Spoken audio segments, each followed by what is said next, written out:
Hi guys, it's Emily. Welcome back to my channel. This is a long time coming, and I need to apologize to Miranda.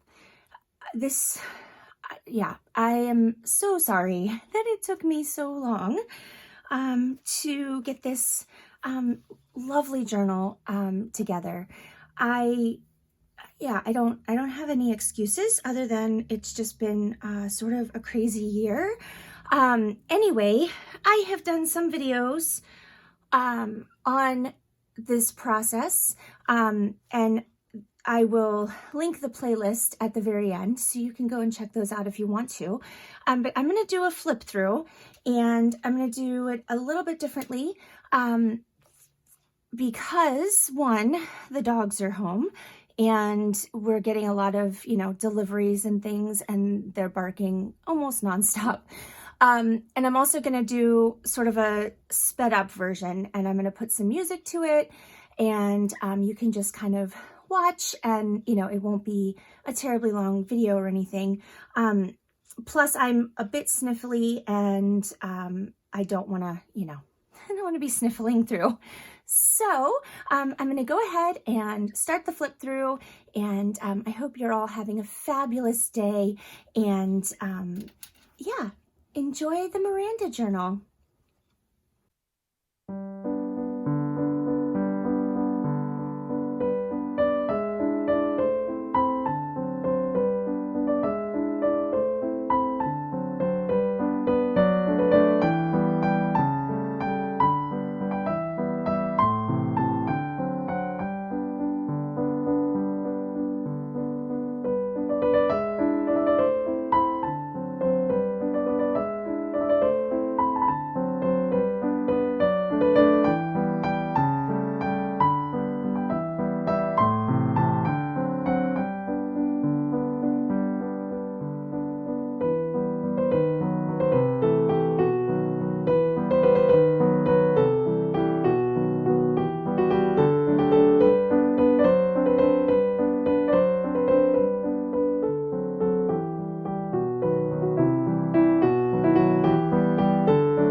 guys, I hope you have a fabulous day. I hope you enjoyed that. Miranda, thank you again so much for this amazing idea and for sending me all the gorgeous bits and pieces that are in this journal. I do want to say that Miranda did most of the decorating. There were just a few bits that I put together, but you know, all of the pieces came from Miranda. So thank you again. Thank you guys for watching. Please give this video a thumbs up if you enjoyed it. I will be back soon. I'm going to redo the jelly plate video because apparently the gel plate that I had was designed for only a speedball ink and not for acrylics or alcohol inks. So it wasn't me, it was the plate, sort of. I mean, I could have done some research. Anyway, I have purchased a gel press plate that is designed for the types of media that I was using. And I will be back and we'll do another video on that. Yeah, next week. Hopefully I will have that up on Monday. All right, guys, have a fabulous weekend and I will talk to you soon. Take care of yourselves and stay safe. Bye.